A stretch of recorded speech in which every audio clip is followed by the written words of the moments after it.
Hello everyone, welcome back again to our YouTube channel. हमारी आज की वीडियो में हम डिस्कस करेंगे अबाउट अकाउंटिंग, इसका मीनिंग। देन हम डिस्कस करेंगे why we maintain account records, क्यों हम अकाउंटिंग के रिकॉर्ड बनाते हैं, इसके objective, different branches of accounting, process of accounting and last में हम डिस्कस करेंगे about the qualitative characteristics of accounting. तो चलिए स्टार्ट करते हैं आज की वीडियो को। तो सबसे पहले हम जानते हैं अकाउंटिंग का मतलब क्या है। देखिए, अकाउंटिंग जो ये वर्ड है, अगर आप देखोगे तो इसको हम दो पार्ट में अगर बांट दें, एक ये आईएनजी वाला हिस्सा और ये अकाउंट वाला हिस्सा। अगर किसी भी वर्ड के पीछे आईएनजी आ जाता है तो उसका मतलब होता है प्रोसेस, राइट। उसका मतलब हमारे पास होता है प्रोसेस। और आगे जो ये अकाउंट है, अकाउंट का मतलब क्या होता है? हिसाब, राइट। अकाउंट का मतलब होता है हिसाब रखना, प्रॉपर रिकॉर्ड रखना। ठीक है, प्रॉपर रिकॉर्ड रखना। तो अकाउंटिंग क्या है? अकाउंटिंग एक प्रोसेस है जिसके थ्रू क्या है, कंपनीज क्या मेंटेन करती हैं, अपना प्रॉपर रिकॉर्ड मेंटेन करती है। Process of maintaining proper record, proper record maintain करती है। अब किस चीज का रिकॉर्ड मेंटेन करना है यहाँ पे? किसका रिकॉर्ड मेंटेन करना है?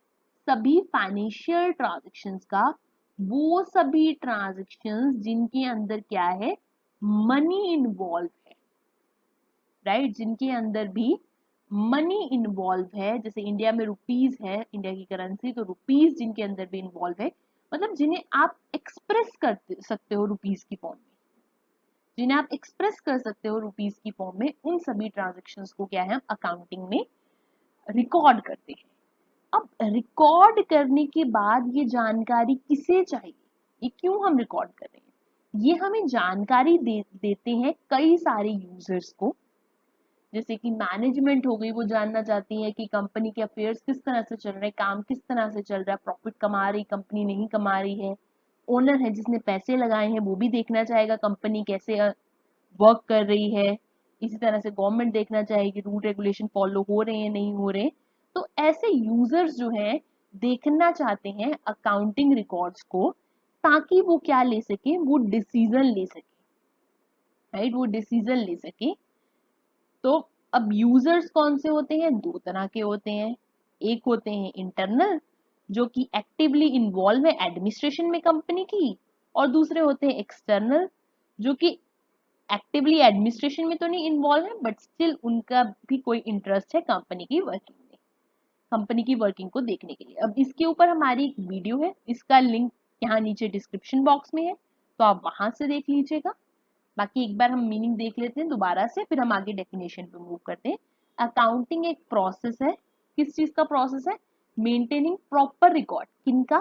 फाइनेंशियल ट्रांजेक्शन्स का। अब रिकॉर्ड मेंटेन करना है, रिकॉर्ड मेंटेन करने के लिए सबसे पहले तो आप देखोगे कौन सी फाइनेंशियल ट्रांजेक्शन हुई, राइट। कौन सी ट्रांजेक्शन है जिन्हें आप मनी की फॉर्म में शो कर सकते हो, और फिर आप मेजर भी करोगे उसमें कितनी अमाउंट इन्वॉल्व है। उसके बाद इस इंफॉर्मेशन को क्या करते हैं, हम रिकॉर्ड करते हैं। और रिकॉर्ड किया फाइनेंशियल ट्रांजेक्शन को, और ये जानकारी किसे देनी है? यूजर्स को देनी है, ताकि वो डिसीजन ले पाए। ठीक है, तो चले अब एक बार डेफिनेशन देख ले अकाउंटिंग की। तो अकाउंटिंग की डेफिनेशन जो हम देखने वाले हैं, ये गिवन है by the American institute of certified public accountants. इन्होंने क्या डेफिनेशन दी है कि अकाउंटिंग क्या है, एक प्रोसेस है जिसमें हम आइडेंटिफाई करते हैं, फिर हम मेजर करते हैं, और ये जानकारी हम किसे देते हैं, कम्युनिकेट करते हैं इकोनॉमिक इंफॉर्मेशन। इकोनॉमिक इंफॉर्मेशन यहाँ पे है फाइनेंशियल इंफॉर्मेशन, जिन्हें आप मनी मनी की टर्म्स में एक्सप्रेस कर सकते हो, फाइनेंशियल इंफॉर्मेशन। ये हम जानकारी देते हैं यूजर्स को, जो हमने पहले कहे थे इंटरनल और एक्सटर्नल यूजर्स, ताकि क्या हो सके, वो लोग क्या है, डिसीजन ले सके। तो आई होप सो आपको मीनिंग अब अच्छे से क्लियर हो गया होगा दैट अकाउंटिंग इज प्रोसेस जिसमें हम आइडेंटिफाई करते हैं, मेजर करते हैं और कम्युनिकेट करते हैं इकोनॉमिक इंफॉर्मेशन किन्हें, यूजर्स को, ताकि वो इसकी मदद से जजमेंट्स और डिसीजन ले सके। तो चलिए अब आगे मूव करते हैं to the objectives of accounting. अभी अकाउंटिंग रिकॉर्ड्स क्यों मेंटेन किए जाते हैं? देखिए, पहली चीज है हमारा माइंड एक हद तक लिमिटेड जानकारी को स्टोर कर सकते हैं, हम इतना स्टोर नहीं कर सकते क्योंकि ह्यूमन मेमोरी है, एक हद तक जानकारी आप स्टोर कर सकते हो। इसलिए क्या है, प्रॉपर रिकॉर्ड रहे सभी बिजनेस ट्रांजेक्शन का। बिजनेस में हजारों ट्रांजेक्शन होती है, कहीं लाखों करोड़ ट्रांजेक्शन होती है। अब अगर उसका रिकॉर्ड कहीं नहीं होगा तो आपको कैसे पता लगेगा कि बिजनेस कैसे काम कर रहा है, परफॉर्मेंस कैसे है कंपनी की, राइट, परफॉर्मेंस कैसे है कंपनी की। तो अकाउंटिंग की मदद से क्या है, हम प्रॉपर रिकॉर्ड रख पाते हैं बिजनेस ट्रांजैक्शंस का, जिससे हमें पता लग पाता है कंपनी की क्या परफॉर्मेंस है, कंपनी कितना प्रॉफिट अर्न कर रही है, क्या लॉस हो रहा है। अब जैसे कि सपोज हम during the year almost 1 lakh plus transactions थी सेल्स की, और लगभग 50,000 ट्रांजेक्शन्स थी परचेज। अब अगर हमने ये रिकॉर्ड नहीं रखा है तो हम क्लियरली अपना प्रॉफिट और लॉस नहीं देख पाएंगे। ये 1 लाख प्लस ट्रांजेक्शन को हमने लिख रखा था और हमें पता लगा जी इनसे हमारा लगभग जो सेल हुई है वो हुई है हमारी 1 करोड़ की, और जो हमारी परचेजेस थी ये हमारी थी लगभग 50 लाख की। तो हमारा प्रॉफिट कितना हो गया, 50 लाख प्रॉफिट हो गया। ठीक है, खर्चा इनकम माइनस खर्चा इक्वल टू प्रॉफिट, राइट। तो ये हमें क्या मदद करता है, ये हमें जानने में मदद करता है, कैलकुलेट करने में मदद करता है कि हमारा प्रॉफिट और लॉस कितना हुआ है। थर्डली अगर हम देखें तो इसकी मदद से हम अपनी फाइनेंशियल पोजीशन देख सकते हैं। देखिए अकाउंटिंग में हम एक ना स्टेटमेंट बनाते हैं जिसे हम कहते हैं बैलेंस शीट, और ये बैलेंस शीट हमें बताती है कि जिस दिन भी ये बैलेंस शीट बन रही है उस दिन कंपनी के पास कितने एसेट हैं, कितनी लायबिलिटी है, लायबिलिटी कितने रुपीस किसे देने वाले हैं, लायबिलिटीज क्या है, then liability toward owner, equity कितनी है, मतलब कैपिटल कितना है कंपनी के अंदर।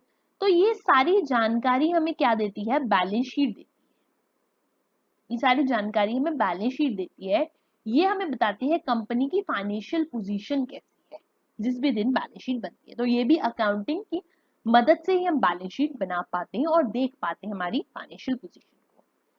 लास्ट में ये क्या है जो हम पहले भी डिस्कस कर कर आए हैं कि अकाउंटिंग का मेन ऑब्जेक्टिव यही है कि इंफॉर्मेशन देना यूजर्स को, वो चाहे इंटरनल यूजर्स हैं एक्सटर्नल यूजर्स हैं, उनका लिंक डिस्क्रिप्शन में है, तो आप वो क्लियरली वीडियो देख लीजिएगा, आपको अच्छे से क्लियर हो जाएंगे कि कौन कौन से यूजर्स हैं और क्यों क्यों अकाउंटिंग इंफॉर्मेशन चाहिए होती है। तो वही अकाउंटिंग इंफॉर्मेशन यूजर्स को देती है ताकि उनकी जो नीड्स है पूरी हो सके और वो प्रॉपर डिसीजन ले सके, राइट, उनके डिसीजन में जो है ये हेल्प कर सके accounting information. I hope so आपको ऑब्जेक्टिव अब क्लियर हो गए होंगे। नेक्स्ट मूव करते हैं हम अब ब्रांचेस। तो पहली ब्रांच है हमारी फाइनेंशियल अकाउंटिंग। अकाउंटिंग की 3 ब्रांचेस हैं, मेन तौर पे 3 ब्रांचेस हैं।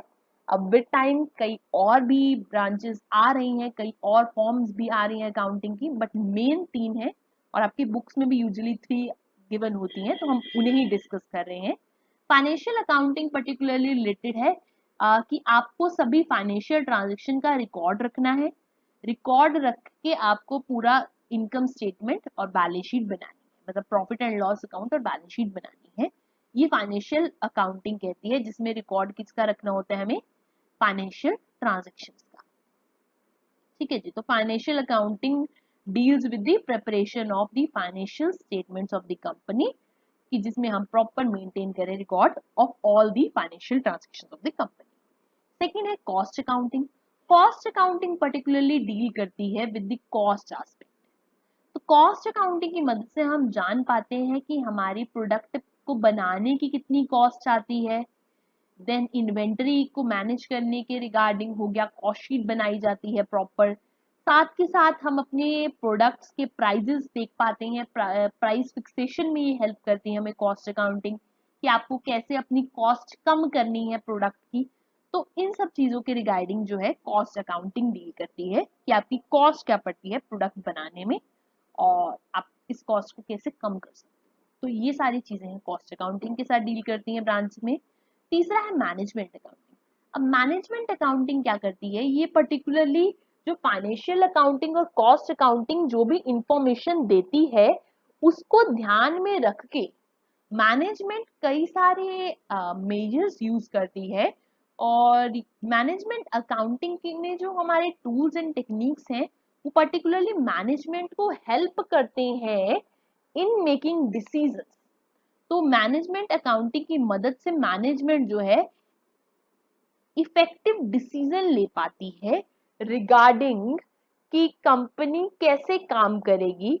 वो पॉलिसी रिगार्डिंग डिसीजन बना पाते हैं और ये भी देख पाते हैं कि इसका क्या इम्पैक्ट होगा उनकी एंटिटी पर। तो ये मेन तौर पे ये तीन हमारे पास ब्रांचेस है। फाइनेंशियल अकाउंटिंग, जिसमें कि सारी हम फाइनेंशियल ट्रांजेक्शन्स को रिकॉर्ड करते हैं। कॉस्ट अकाउंटिंग, जो कॉस्ट एस्पेक्ट के साथ जुड़ी हुई है कि आपको प्रोडक्ट बनाने में कॉस्ट कितनी आ रही है, आपका खर्चा कितना आ रहा है, या आपके और एक्सपेंसेस कॉस्ट कितनी कहाँ कहाँ से लग रही है और कैसे आप कॉस्ट को कम कर सकते हो। और मैनेजमेंट अकाउंटिंग, फाइनेंशियल और कॉस्ट अकाउंटिंग दोनों की इंफॉर्मेशन को यूज करके कई सारे टूल्स एंड टेक्निक यूज करके हम मैनेजमेंट अकाउंटिंग की मदद से मैनेजमेंट डिसीजन ले पाती है regarding their various plans and action, और उन्हें देख पाती है कि उनका क्या रिजल्ट होगा। तो अब तो आपको ब्रांचेस क्लियर है। अब इसके अलावा विद टाइम कुछ लिमिटेशंस थी फाइनेंशियल अकाउंटिंग की, और कुछ फर्दर अपकमिंग कंसेप्ट भी हैं जिसके कारण जो है नए फॉर्म्स ऑफ अकाउंटिंग भी आ रही हैं, जैसे कि ह्यूमन रिसोर्स अकाउंटिंग है हमारे पास, ठीक है जी। देन इन्फ्लेशन बेस्ड हम कहते हैं प्राइस लेवल अकाउंटिंग है हमारे पास। देन इन्वायरमेंटल अकाउंटिंग की आप इन्वायरमेंट में कंपनी कहाँ पे कितना खर्चा कर रही है वो भी एक फॉर्म है। तो विद टाइम काफी ब्रांचेस है, बट मेन तौर पे जो हमारी ब्रांचेस हैं वो ये तीन है हमारी, financial, cost and management accounting. तो होप सो अब आपको ब्रांचेस भी क्लियर होंगी। तो चलिए अब नेक्स्ट टॉपिक में मूव करते हैं। अब हम डिस्कस करेंगे about the process of accounting, functions of accounting, और what we can say is accounting cycle. ठीक है, तो ये तीनों चीजें हैं। अगर आपको इनमें से कोई भी क्वेश्चन आता तो यही आपका आंसर है। तो सबसे पहली चीज होती है देखना कि ट्रांजैक्शन कौन सी हुई है, इवेंट कौन सा हुआ है। ठीक है, हम आइडेंटिफाई करते हैं ट्रांजैक्शन को। क्या ट्रांजैक्शन जो हुई है वो हमारी फाइनेंशियल ट्रांजैक्शन है, मनी इन्वॉल्व करती है, या उसे मनी की टर्म में आप क्वांटिफाई कर सकते हो या नहीं कर सकते हो। तो सबसे पहला स्टेप वही है, आप अपनी ट्रांजैक्शन और इवेंट को आइडेंटिफाई करते हो। जो भी ट्रांजैक्शन हो रही है, कोई परचेज है, कोई सेल है, तो कोई भी ट्रांजैक्शन है उसे हम आइडेंटिफाई करते हैं। सेकेंड, आइडेंटिफाई करने के बाद नेक्स्ट स्टेप है मेजर करना। मेजर करना in the forms of currency.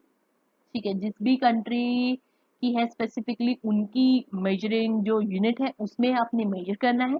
और हम यहाँ पे देखते हैं कितनी अमाउंट इन्वॉल्व है, ओके, कितनी अमाउंट इन्वॉल्व है उस ट्रांजेक्शन के अंदर, ये हम देखेंगे। मेजर करने के बाद अब हम ट्रांजेक्शन को क्या करते हैं, रिकॉर्ड करते हैं। जो भी ट्रांजेक्शन जैसे भी होती रहती है वैसे ही हम अपनी अकाउंटिंग बुक्स में क्या है, रिकॉर्ड करते रहते हैं, और इसके लिए एक बुक बनती है जर्नल। हम इसके बारे में लेटर ऑन भी डिस्कस करेंगे। तो एक बुक बनती है जर्नल, अपकमिंग वीडियोस में हम डिस्कस करेंगे। तो जर्नल में जैसे भी जो भी ट्रांजेक्शन होती है वो सभी ट्रांजेक्शन क्या है, रिकॉर्ड होती रहती है। चाहे परचेज है, चाहे सेल है, चाहे एक्सपेंसेस है, चाहे कोई गेन हो रहा है, सभी एक साथ ही रिकॉर्ड होते रहते हैं। अब जब सभी को एक साथ रिकॉर्ड कर लिया है तो ईयर एंड पे आओगे तो काफी हॉटस्पॉट सा हो जाएगा, काफी कायोटिक हो जाएगा। तो उसे रिजॉल्व करने के लिए हम क्या करते हैं, क्लासीफाई करते हैं। एक नेचर की ट्रांजेक्शन के लिए एक अकाउंट बनाते हैं, राइट, एक अकाउंट बनाते हैं। जैसे सारी परचेज की ट्रांजेक्शन कहाँ आ जाएंगी, परचेज अकाउंट में आ जाएंगी। सभी सेल की ट्रांजेक्शन कहाँ आ जाएंगी, सेल अकाउंट में आ जाएंगी।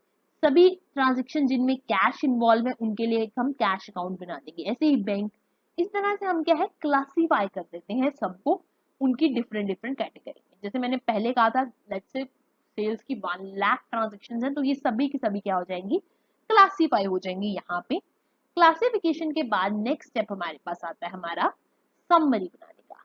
तो 1 लाख जो ट्रांजेक्शन हमने सेल्स अकाउंट में डाली है, अगर हम ये 1 लाख ऐसे ही लेके चले तो काफी लंबा हो जाएगा। तो इस सब को रिजॉल्व करने के लिए हम क्या लेते हैं, एक हम बैलेंस लेते हैं, जो भी उसका बैलेंस आता है, राइट, हम बैलेंस लेते हैं। वही बैलेंस से हम क्या करते हैं, समरी बनाते हैं। अब यहाँ पे हम तीन चीजें बनाते हैं। एक बनाते हैं हम ट्रायल बैलेंस, जिसमें अकाउंट का बैलेंस आता है। फिर हम वो बैलेंस को हमारे trading and profit and loss account में डालते हैं एंड बैलेंस शीट बनाते हैं। ताकि हम एक समरी बता सकें कि कंपनी की फाइनेंशियल रिजल्ट कैसे हैं। और फाइनेंशियल अकाउंटिंग में ये पर्टिकुलरली होता है। तो जब हमने ये समरी बना ली तो उसके बाद अब नेक्स्ट काम आता है एनालाइज करने का। अब देखो कि ये समरी आपको क्या बता रही है। ठीक है, क्या बता रही है, कितना प्रॉफिट है, क्या कितने एसेट्स है कंपनी की, क्या लायबिलिटी है, ये सब कुछ एनालाइज करना। एनालाइज करना, हम अकाउंटिंग कह रहे हैं तो यहाँ पे आ जाता है हमारा थोड़ा सा मैनेजमेंट भी जुड़ जाती है, जहाँ पे मैनेजमेंट ये देखती है कंपनी की कैसी परफॉर्मेंस रही है। अब इसके लिए कई सारे और भी तरीके हैं, रेशियो एनालिसिस होता है, तो कई सारे कंपैरेटिव कॉमन साइज स्टेटमेंट्स बनती हैं ये देखने के लिए कि कंपनी क्या कर रही है, कंपनी की परफॉर्मेंस ओवर द ईयर्स कैसी रह रही है। ओवर द ईयर्स हो गया या इनके कंपैटिटर के परफॉर्मेंस में कैसी रह रही है, ये हम एनालाइज करते हैं। और उस बेस पे इस सब चीज को इंटरप्रेट किया जाता है प्रॉपरली कि जी लास्ट ईयर इतने प्रॉफिट थे, दिस ईयर इतने प्रॉफिट है, तो इसका मतलब है लेट्स से लास्ट ईयर था आपका प्रॉफिट 10 करोड़, इस ईयर आपका प्रॉफिट आया है 12 करोड़, तो इसका मतलब क्या है, ईयर ऑन ईयर बेसिस पे 2 करोड़ का प्रॉफिट जो है आपका बढ़ा है, एब्सोल्यूट अमाउंट में 2 करोड़ का। और जब हम इसके परसेंटेज में देखें तो लास्ट ईयर के कंपैरिजन में कितना है, 20% लगभग प्रॉफिट इंक्रीज हुआ है। तो इस तरह से इंटरप्रेट किया जाता है। और ये जानकारी किन्हें दी जाती है, जैसे हमने पहले डिस्कस किए थे, यूजर्स, इंटरनल और एक्सटर्नल यूजर्स, ताकि वो लोग इसकी मदद से क्या ले सकें, डिसीजन ले सकें जहां भी उनका जिस भी चीज में इंटरेस्ट है। जैसे इन्वेस्टर देखना चाहेगा, किसी ने कंपनी के शेयर्स में पैसा लगाया है, और कंपनी की परफॉर्मेंस कुछ सालों से अच्छी है तो वो होल्ड कर सकता है शेयर को, नहीं तो वो बेचना चाहे तो वो बेच सकता है शेयर। तो इस तरह से हम यूजर्स को इंफॉर्मेशन देते हैं ताकि वो इसकी मदद से क्या कर सके, डिसीजन ले सके। तो होप सो आपको अभी प्रोसेस भी क्लियर हो गया होगा। तो अब हम लास्ट टॉपिक पे आते हैं, जो हमारा आज का है टॉपिक है इस वीडियो का, वो है हमारे qualitative characteristics of accounting information. जो भी हमारी अकाउंटिंग इंफॉर्मेशन होती है उसमें क्या क्वालिटेटिव कैरेक्टरिस्टिक्स होने चाहिए। पहली चीज है वो इंफॉर्मेशन रिलायबल होनी चाहिए, वो इंफॉर्मेशन ऐसी होनी चाहिए जो कि एक्यूरेट हो, मतलब जो रिकॉर्ड्स में है और जो एक्चुअल में है वो सेम हो, ये ना हो कि अलग हो, राइट। वो अनबायस्ड हो, वो अनबायस्ड हो, वो ऐसी इंफॉर्मेशन हो जिसमें हम ट्रस्ट कर सकें, हमारा फेथ रहे। तो रिलायबिलिटी बहुत जरूरी है, अकाउंटिंग इंफॉर्मेशन इस तरह से प्रोवाइड हो कि प्रॉपर एक्यूरेसी हो और वो इंफॉर्मेशन जो है फेथफुली प्रेजेंटेड हो, और वो इंफॉर्मेशन अपने आप में कंप्लीट भी हो, राइट, वो अपने आप में कंप्लीट भी हो, कंप्लीटनेस भी हमें चाहिए। तो ये कुछ चीजें हैं जो हमें चाहिए होती हैं और ये इंश्योर करती हैं reliability of the accounting information. ठीक है, सेकेंड है रेलेवेंस। रेलेवेंस चीज की तब है जब वो आपको टाइम पे मिले और जिस चीज की आपको जरूरत है वो मिले। लेट्स से हमारा एग्जाम है, लेट्स से मेरा एग्जाम है, मैं जिस दिन एग्जाम है उस दिन ना जाके एक वीक बाद सेम टाइम पे चलती, क्या उसकी रेलेवेंस रहेगी, नहीं रहेगी। तो यहाँ पे भी वही है कि इंफॉर्मेशन तभी रेलेवेंट है जब वो टाइम पे मिले और जिस इंफॉर्मेशन की जरूरत है वो मिले। मेरा हो अकाउंटेंसी का एग्जाम और मैं पढ़ाई करके चल जाऊं बिजनेस स्टडीज की, क्या वो रेलेवेंट है, नहीं है। तो ये चीज है, टाइमली प्लस जो इंफॉर्मेशन चाहिए वो इंफॉर्मेशन मिले, तब वो अकाउंटिंग इंफॉर्मेशन क्या होती है, रेलेवेंट होती है। थर्ड है अंडरस्टैंडिंग।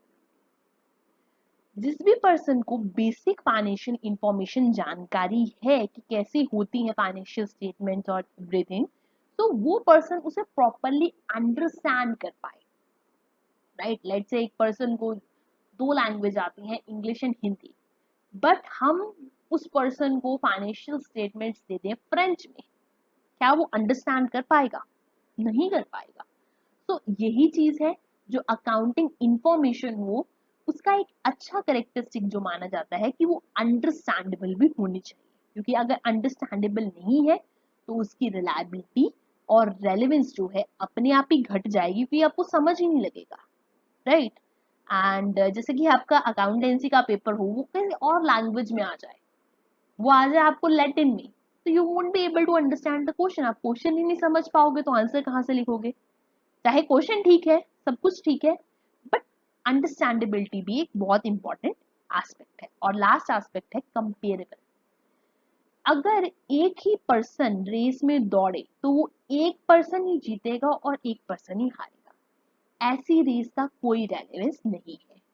उसी तरह से अगर आपके अकाउंटिंग रिकॉर्ड ऐसे हों कि सिर्फ आप ही की इंफॉर्मेशन दिख रही है, ना उसे किसी और कंपनी के साथ कंपेयर कर सकते हैं, ना उसे आपकी ही परफॉर्मेंस को पिछले ईयर से कंपेयर कर सकते हैं, तो ऐसी अकाउंटिंग इंफॉर्मेशन की भी कोई रेलेवेंस नहीं।